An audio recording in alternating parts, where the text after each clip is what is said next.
घंटा 1 घंटा वार्ता कर लेना ध्वनि प्रदूषण पर। धर्म से ध्वनि प्रदूषण होता है। वही चाकू बधिक के घर चाकू छुरी है चलता है, और वही चाकू डॉक्टर के यहां जीवनदायी होता है। चाकू एक ही है काटने वाला, चाकू एक ही है डाकू का भी, और चाकू एक ही है डॉक्टर का भी, लेकिन प्रयोजन, लक्ष्य, उद्देश्य दोनों का अलग अलग होता है। हर चीजें भाव चालित है, हर चीजें भाव चालित है। यही माइक, यही आवाज, इन अभी नाच हो नौटंकी का, इन साहब जी लोगों के यहां अभी संगीत हो तो रात भर चले, कोई हर्ज नहीं है, साहब जी बैठे हैं उसमें। लेकिन धर्म से प्रदूषण हो रहा है। होए भाई, नाश में तो ये लोग जा ही रहे हैं, परिवर्तन तो होना ही है। कुछ दिन, महीना, वर्ष और ये लोग शासन कर लें धर्म पर। कुछ दिन, महीना, वर्ष और शासन कर ले लो धर्म पर। इन लोगों को धर्म तो तहस नहस करके सफाई करेगा ही करेगा। धर्म इन दुर्जन लोगों को छोड़ेगा नहीं। सत्य धर्म जो है, असत्य अधर्म को धरती से मिटा करके रहेगा। सत्य धर्म का संरक्षक धरती पर है। सत्य धर्म को धरती पर स्थापित होने से कोई शक्ति नहीं है दुर्जनों की जो रोक दे। सत्य धर्म संस्थापन होना ही है और सत्य धर्म को समाप्त होना ही है। दुर्जन लोगों को सज्जन बनना है, अन्यथा धरती छोड़ना है।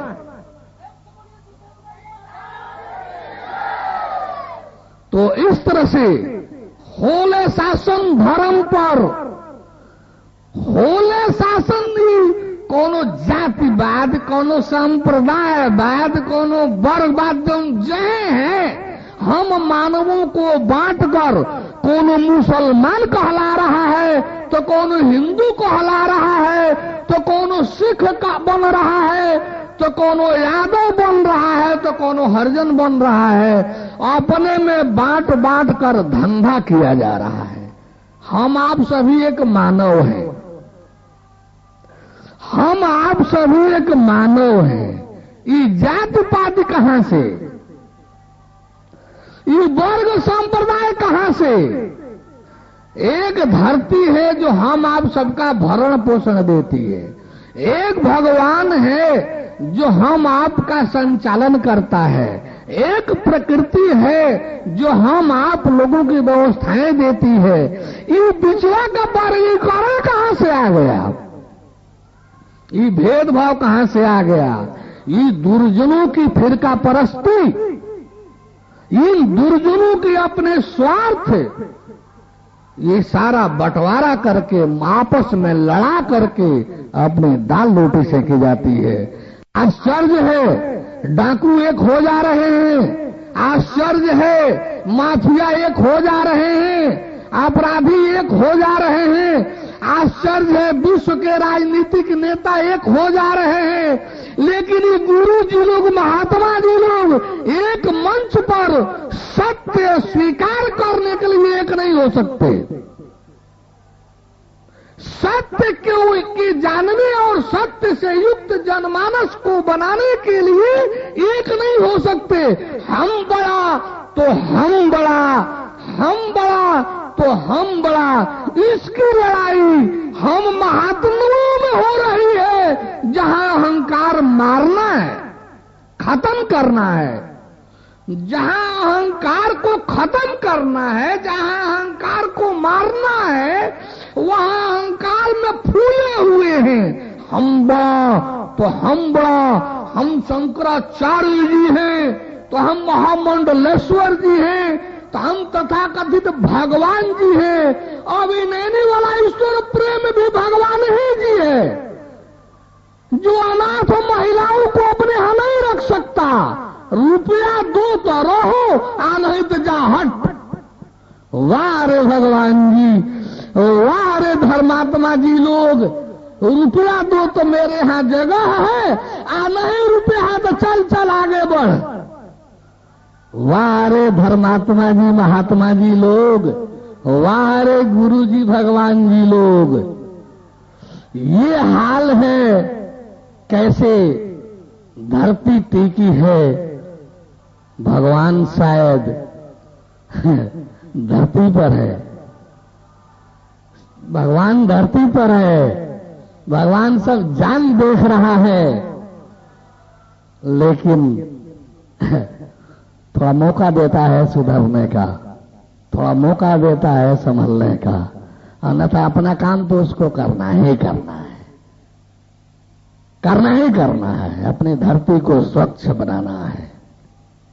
धरती से असत्य धर्म न्याय नीति को मिटाना ही मिटाना है, और सत्य धर्म न्याय नीति को लाना ही लाना है, चाहे कोई साथ दे या न दे, ये तो होना ही होना है। इसलिए आप बंधुजन से सबसे पहले मैं निवेदन करूंगा, सबसे पहले मैं निवेदन करूंगा कि आप अपने मानव जीवन को जाने समझें।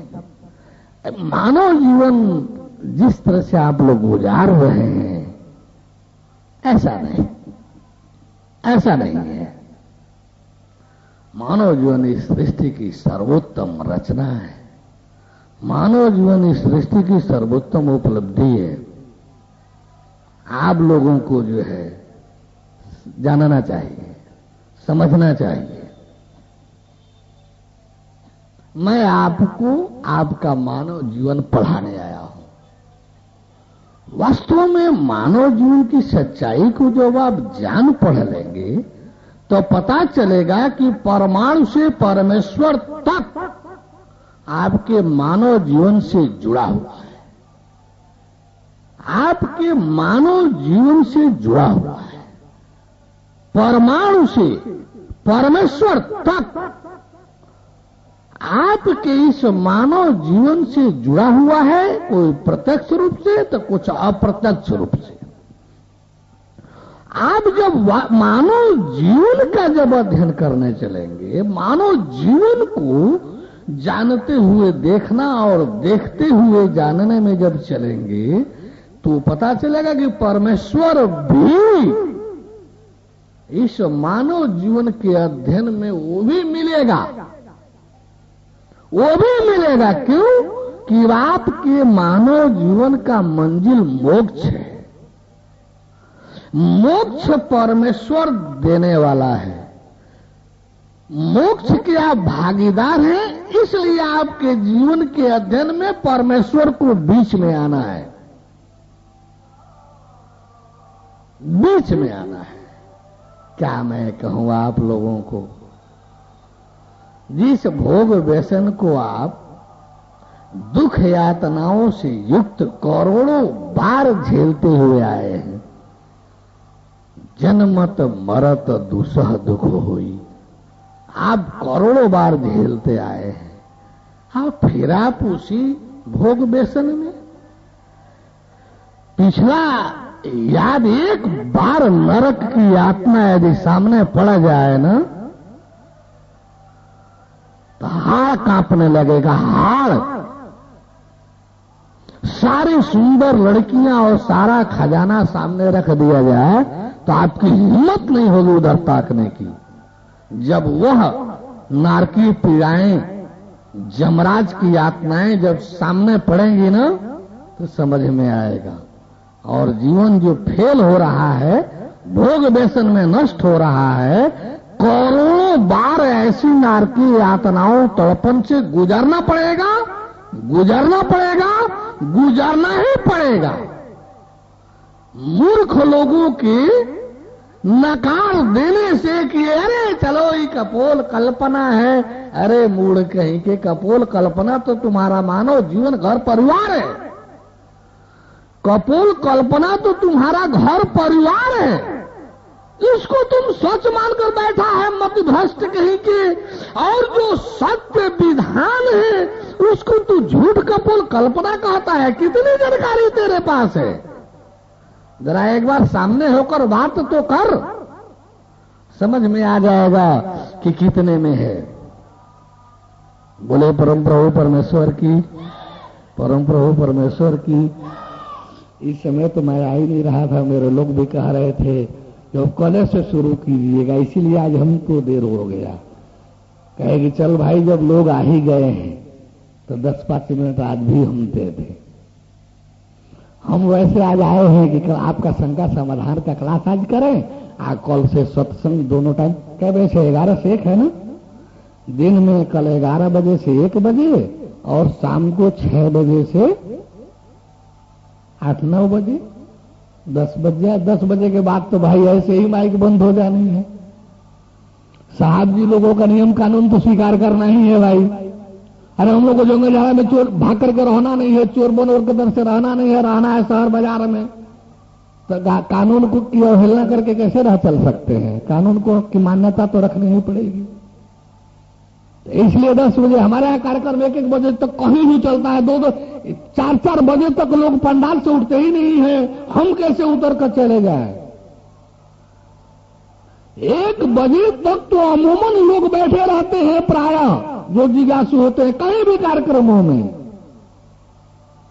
और हमारा एक लक्षण नहीं है, कोई पैसा पर तो मैं मंच पर आया नहीं हूं कि घड़ी देखूं, समय हो गया उतर कर चला जाऊं।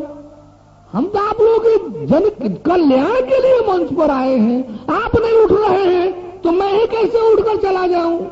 लेकिन अब तो उठना पड़ेगा ना कानून है, साहब जी लोगों का आदेश है भैया, वो तो स्वीकार करना ही पड़ेगा, क्योंकि शरीर उनके क्षेत्र में है, शरीर उनके क्षेत्र में है, उनकी मर्यादा कानून स्वीकार करनी है। भूल गए कि उन लोगों की जीवात्माएं हम लोगों के क्षेत्र में है, उनको भी उस मर्यादा का पालन करना पड़ेगा। आ रहा है समय, उनके भी समझ में आएगा। बोलो परम प्रभु परमेश्वर की, परम प्रभु परमेश्वर की, परम प्रभु परमेश्वर की।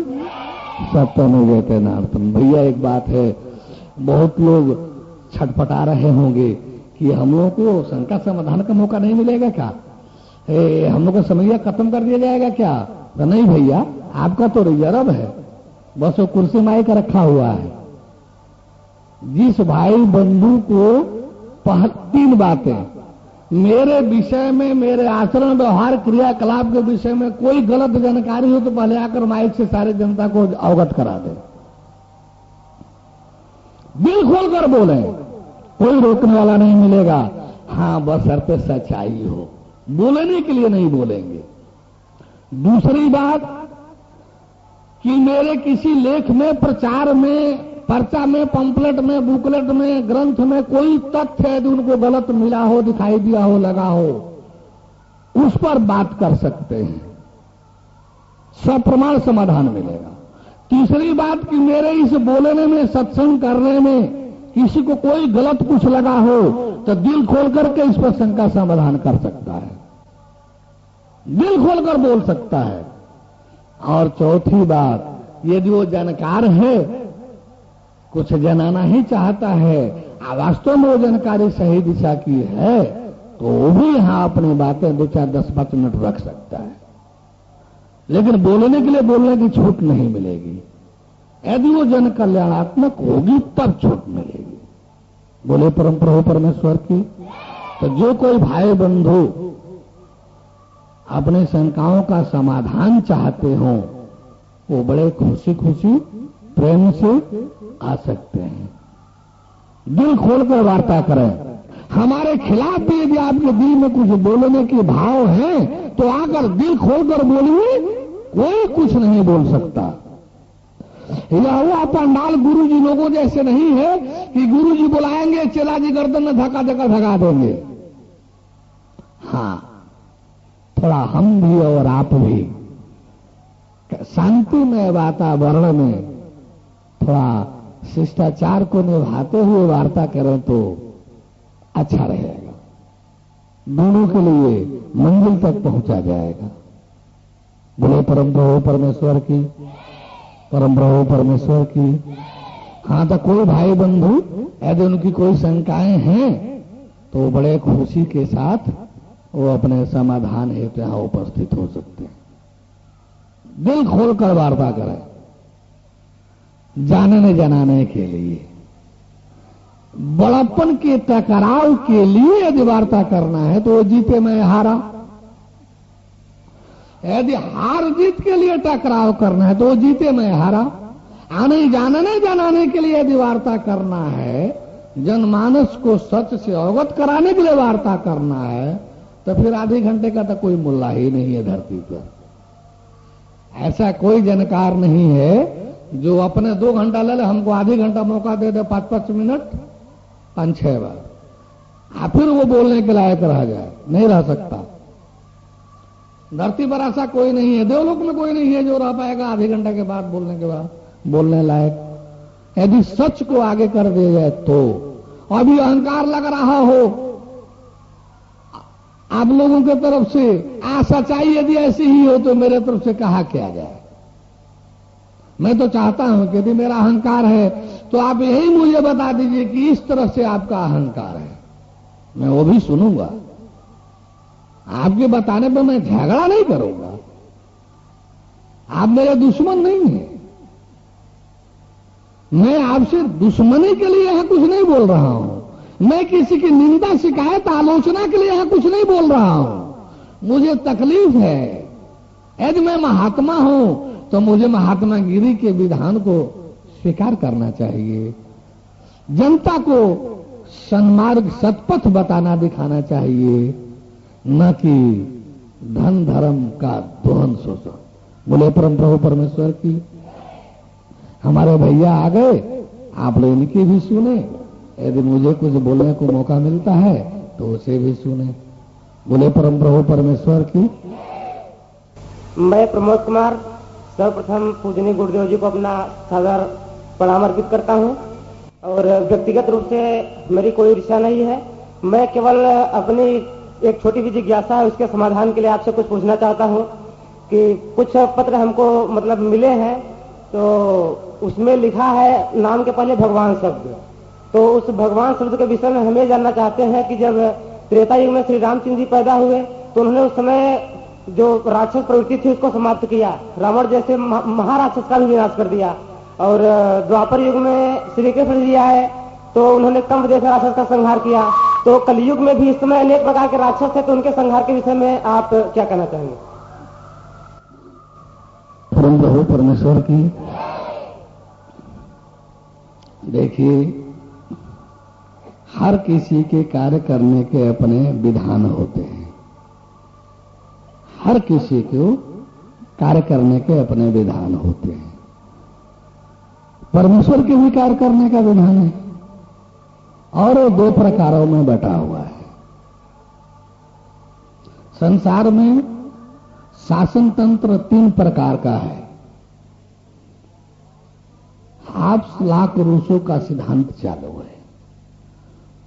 तो हाब्स जो है राजतंत्र का पोषक है, समर्थक है। ईश्वरीय सत्ता को स्वीकार करने वाला, भगवदीय सत्ता को स्वीकार करने वाला, राजतंत्र वाला। लाख है कुलीन तंत्र वाला, रूसो है लोकतंत्र वाला। कुलीन तंत्र दुनिया में कहीं लागू नहीं है, वो असफल हो गया। कुलीन तंत्र का शासन दुनिया में किसी देश में नहीं है। कहीं राजतंत्र है और कहीं लोकतंत्र है। 2 ही सिद्धांत धरती पर लागू है। अब भगवान को जब धरती पर आना होता है तो राजतंत्र के समय में आता है तो उसके कार्य करने की शैली होती है, सबसे पहले दुष्टों का नाश करो कराओ, दुर्जनों का नाश करो कराओ, और जहां कहीं शासन गद्दी पर दुर्जन हैं उनको नाश करो कराओ, मार मरवा दो, और जो सज्जन धर्मात्मा हैं उनको गद्दी पर बैठा दो। अपने आप समाज परिवर्तन हो जाएगा, अपने आप जनता धार्मिक हो जाएगी। और उस पर एक धर्म सिद्धांत दे देना, धर्मात्मा राजाओं को बैठा करके धर्म सिद्धांत दे देना, वो धर्मात्मा लागू कर ही देगा। तो दुष्ट दलन, सज्जन संरक्षण, धर्म संस्थापन, ये सिद्धांत राजतंत्र में होता है। इसी राजतंत्र की घड़ी बेला में राम जी आए, कृष्ण जी आए। दूसरा सिद्धांत है लोकतंत्र। लोकतंत्र में कोई राजा होता ही नहीं, राजा है जनता। जनता एक कोई है नहीं, जनता के लिए ही तो भगवान को कार्य करना है। सब जनता तो मार मरवा करके किसको बैठाएंगे, किसके लिए बैठाएंगे? इसलिए लोकतंत्र में ये भगवान के कार्य करने का सिद्धांत उलट जाता है। लोकतंत्र में होता है धर्म संस्थापन। धर्म संस्थापन जब होने लगेगा तो सज्जन जो होंगे, जो चारों तरफ बिखरे पड़े हैं, जो त्रसित हैं, जो तड़पाए जा रहे हैं दुर्जनों द्वारा, धर्म संस्थापन होगा तो उनको यहां अपना रक्षा मिलेगा, संरक्षण मिलेगा, अपनी यानी स्थिति, एक सज्जनता की रक्षा के लिए एक स्थिति परिस्थिति मिलेगी, वो संगठित होते जाएंगे। तो पहले धर्म संस्थापन होगा तो धर्म संस्थापन में सज्जन संरक्षण होगा, सज्जन संगठित होंगे, संरक्षित होंगे। तो धर्म संस्थापन, सज्जन संरक्षण। अब ये दोनों दुर्जन को अच्छा नहीं लगेगा। दुष्ट दुर्जन जो होंगे उनको ये दोनों अच्छा नहीं लगेगा। धर्म संस्थापन और सज्जन संरक्षण, संगठित हो सज्जन, ये अच्छा नहीं लगेगा, जचेगा नहीं। वो इनको विघटन करना चाहेगा, वो इनको तहस नहस करना चाहेगा, धर्म को भी और सज्जन को भी। तो वो अपने आप जैसे बत्ती जलती है तो फतिंगे आते हैं, और बत्ती बुझाने के क्रम में फतिंगे जलकर भस्म हो जाते हैं। ऐसे ही जब धर्म संस्थापन होगा और सज्जन संरक्षण होगा तो ये काम तो भगवान स्वयं करता है, और लोग उसको साधु संत महात्मा समझते हैं। तो बत्ती की तरह से, कीड़े मकोड़े की तरह से आते हैं, आज जल भून करके भस्म हो जाते हैं, दुर्जन नाश हो जाता है। तो धर्म संस्थापन, सज्जन संरक्षण, दुष्ट दलन, और ये तीनों प्रक्रिया चालू है। लोकतंत्र है, कानून तंत्र है, इसलिए अब इससे अभी किसको ओपन नहीं किया जा सकता। धन्यवाद। ईश्वर की। और कोई भाई बंधु करेंगे, जिनको जो कुछ पूछना है पहले से यहां आ जाया करें, क्योंकि अब वहां से चलेंगे तो चलने भर का समय तो व्यर्थ जाएगा। इसलिए जो कुछ कहना पूछना चाहते हो पहले से ही यहां आकर के बंधु जो है आगे बैठ ले।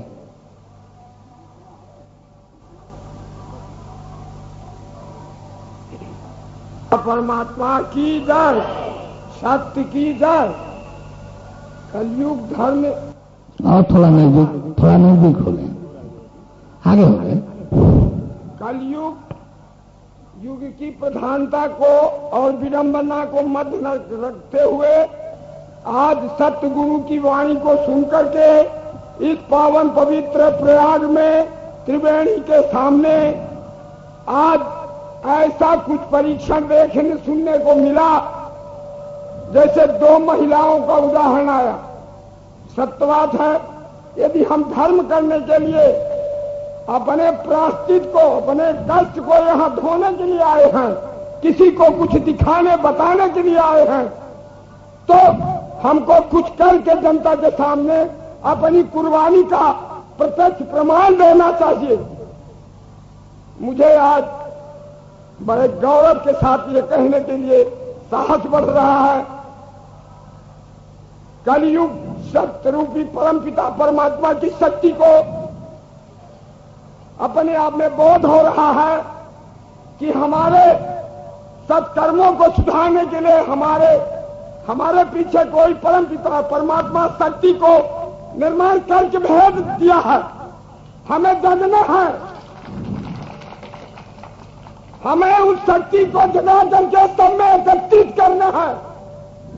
तब इस पावन पवित्र धरती त्रिवेणी में प्रयागराज में जब आज हमको सत्य प्रमाण के साथ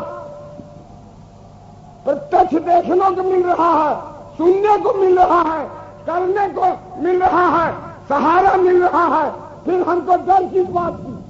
कोई डरने की बात नहीं। यदि हम अपने आप को इस मानव जीवन में 84 लाख योनियों को भ्रमण करने के बाद, कई सदगुरुओं का ज्ञान प्राप्त करने के बाद, ऐसे सदगुरु के ज्ञान को प्राप्त करने का मौका मिला है, तो उसको गंवाए ना, उसके साथ जुट होके और ये बुलंद आवाज उठाएं कि आज हमको वो सोया हुआ ताकत जो हमारे गर्त के गंदे नाली के कीड़े में बह करके दूसरे को और प्रदूषण बनाता चला जा रहा है, वो रुक जाए, वो वही खंभ बनकर रुक जाए और अगली धारा निर्मल निकले। यह तब होगा जब हम एक होंगे। हम सब मानव में जब मानस की भावना जागृत होगी, भाई ये बात तो बहुत दूर की है कि हम बहुत लंबाई से विशाल विश्व में भ्रमण करें और सबको एक करें, तब हमारी एक न होगी। आज तो हम ऐसी जगह पर बैठे हैं धर्म स्थान में, प्रयागराज में, कि लाखों करोड़ पंडाल गुरुओं का ज्ञान सुनकर के पंडाल में बैठे हुए धर्मात्मा अपना अपना प्रचार ज्ञान दे रहे हैं और कर रहे हैं उल्टा। क्यों? अरे आप जगोगे कम, यदि जगना है तो आप जग जाओ त्रिवेणी में। बस इसके अलावा आज मैं मंच में आप लोगों का सहयोग, मुझे बड़ा साहस हो रहा था आपके वाणी को शुरू से ही सुनने का। ये पहला मौका है मेरे को, जो आज इतने साल प्रयाग आप आते हुए और मेरा सत्संग और आपका सौभाग्य मेरे को मिला। मुझे तो ऐसे सूत पात्रों की अपने हृदय में जिज्ञासा बहुत पहले से है। ये परमात्मा का आशीर्वाद है, आप जैसे सत्पुरुष महापुरुषों का देन है। और मुझे तलाश है, अब है जरूरत, जैसे ये हाथ है, अकेला हाथ यहां से अलग कर दिया जाए किसी भी व्यक्ति का, तो ये डंडी क्या करेगी? घड़ा उठाएगी? नहीं उठाएगी। घड़ा तो उठेगा इन 5 शक्तियों के द्वारा।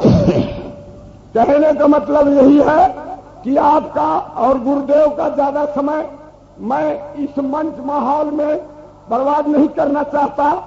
हमें सबको, चाहे वो नर हो चाहे नारी हो, चाहे कोई भी जात भेद लिंग का, किसी भी संस्था धर्म का हो, कोई भी भावना, कोई भी देव शक्ति का मानने वाला हो, सबको तलाश है अपने इस मानव जीवन को पुनीत कर्मों से लोक परलोक बनाने की। या नहीं है?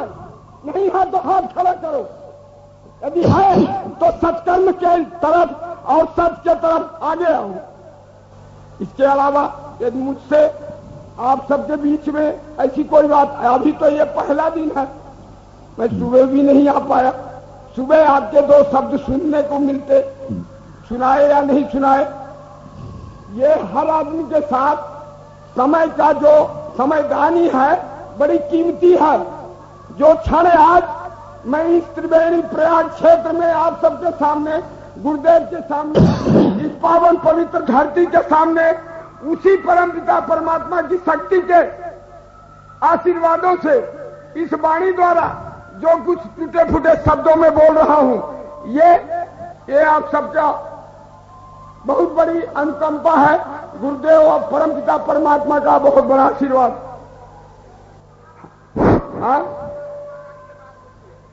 क्या आत्मा के विषय में शंका हो? खड़े हो जाओ आप। शंका समाधान वो पूछे जिसको सदगुरुदेव भगवान के बताए हुए उद्देश्यों, सिद्धांतों, वर्डों पर शंका हो। जब हमें भगवान पर शंका ही नहीं है तो हम क्यों पूछे?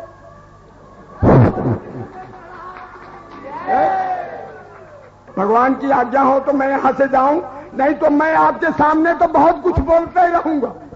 बोले परम प्रभु परमेश्वर की। परम प्रभु परमेश्वर की जय। यह समय शंका समाधान का है। हम चाहेंगे कि थोड़ा थोड़ा समय लेकर बंधुजन जो है अधिक से अधिक बंधुजनों को और शुभ अवसर दें तो अच्छा रहेगा।